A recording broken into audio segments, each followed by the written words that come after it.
Je vous ai parlé de cet Allemand de chez nous qu'on voit peu parce qu'il travaille sur des chantiers comme soudeur sous-marin dans le monde entier. Eh bien, il est motard. Et comme beaucoup d'Allemands de son âge, il possède une BMW très équipée de 1200 cm3, assez large comme toutes les BMW, mais il est lui-même assez large d'épaule. Et il m'a dit, il y a une chose dont tu devrais parler dans ta chronique, c'est la stupidité et la soumission des nations européennes aux normes internationales, américaines au premier chef, quand il s'agit de construire des voitures. Parce que moi, qui voyage tout le temps et partout, pour le peu de temps que j'ai à passer dans les villes, je me suis aperçu que si tu possèdes un SUV Nissan, mettons, ou un Chevrolet, tu peux en aligner 3 ou 4 de front à un feu rouge à Los Angeles ou à Rio, c'est sans problème, mais à Paris ou à Lyon, non. Alors moi je lui dis, je vois pas l'intérêt d'en aligner 4, déjà chez nous il y a de la place pour 2, mais c'est tout. Dans le meilleur des cas, me dit-il, et encore c'est pas sûr, parce que vos rues ont été dessinées au 19e siècle, donc à la rigueur, prenons les Champs-Élysées, d'après mon souvenir, tu peux mettre 2, 3 de front, mais tu peux plus laisser passer même un cycliste. Si tu circules avec un gros Nissan, tu empêches même les motos de passer. Et à Montpellier c'est pareil, quand je vais dans une rue à double sens, il y a 10 ans, quand personne ne possédait encore ces espèces de chars d'assaut, genre Capture, Duster, etc., sans parler des monstres Mercedes ou Toyota, eh ben, tu pouvais longer une file de voitures avec ta moto, voire passer entre les deux files. Désormais, c'est impossible. Donc l'égoïsme des gens a fait qu'ils n'ont pas réfléchi avant d'acheter, et les gouvernements ont réfléchi encore moins. Du coup, ce que tu vois en Italie, c'est que les rues sont encore plus étroites, c'est que plus personne ne peut circuler du tout, c'est donc tout piéton. Et donc tout le monde y a perdu. Alors qu'il y a 20 ans, mettons, il aurait été facile de défiscaliser totalement les voitures d'1,70 m de large, comme les Fiat 500 ou les Twingo, pour inciter ceux qui n'ont pas besoin d'un gros véhicule à ne pas frimer au détriment de la population générale.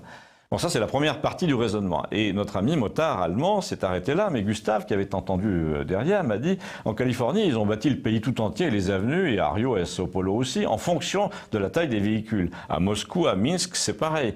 En plus, il fallait rajouter les chasse-neige, tandis qu'ici, les rues étaient déjà faites depuis le XVIe siècle, voire davantage, parfois le XIIe, et donc faites aux dimensions des piétons ou des charrettes à bras. Alors tu vois que nos imbéciles de gouvernements européens se seraient dit, qui se serait dit à l'époque de la 4 chevaux, de la Renault, de la Mini dans sa première version, qui était vraiment minuscule, qui se serait dit on va en rester là, on va affirmer notre identité urbaine européenne en favorisant la commercialisation des voitures qui passent partout. Ben non, depuis 20 ans au moins, à chaque fois que ces imbéciles, Renault, Peugeot compris, veulent faire la pub d'une voiture, ils la mettent dans le désert de l'Arizona, alors qu'en fait elle est destinée une fois sur deux au centre-ville de Châteauroux.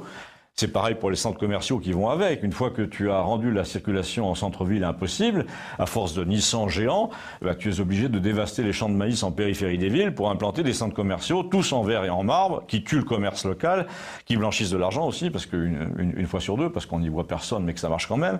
Et pour desservir ces centres commerciaux, il faut de plus en plus de véhicules énormes, où tu fais les courses pour 3 mois, alors que l'épicier d'à côté te vendait tes tomates tous les jours. Enfin, là, on s'écarte un peu des motards, a dit notre Allemand. Moi, je vois une chose, c'est que les 2 roues avaient encore une place dans toutes les villes de France il y a 10 ans, mais que maintenant, tu prends des contraventions si tu n'es pas sur un parking dédié. Et que deux mobylettes ne peuvent plus se croiser entre les voitures, et que même, quand tu as une grosse moto, tu peux plus te glisser nulle part. D'ailleurs, même les scooters ont triplé de largeur par rapport à une mobylette. Mais il a raison, Gustave, me dit-il, les façades, elles, sont restées les mêmes depuis 1820 dans la plupart des villes européennes. Alors, conclusion, lui ai-je dit, alors Gustave a conclu que si on n'est pas capable d'imposer aux constructeurs mondiaux le respect de nos largeurs de rue, comment veux-tu qu'on impose aux autres cultures le respect de ce que nous sommes dans les autres domaines, comme les mœurs, la sécurité, la cuisine, la religion, le respect de la femme. Quand tu vois la tête de Bruno Le Maire, me dit-il, tu comprends ce qui nous est arrivé. Alors ça, c'est vraiment du Gustave. Bien que ça paraisse paradoxal et obscur, ce qu'il a dit sur Bruno Le Maire au premier abord, en y repensant, finalement, on comprend un peu ce qu'il voulait dire. Envoyez ça à vos amis, merci. On retrouve tout sur Campagnol TVL et sur YouTube.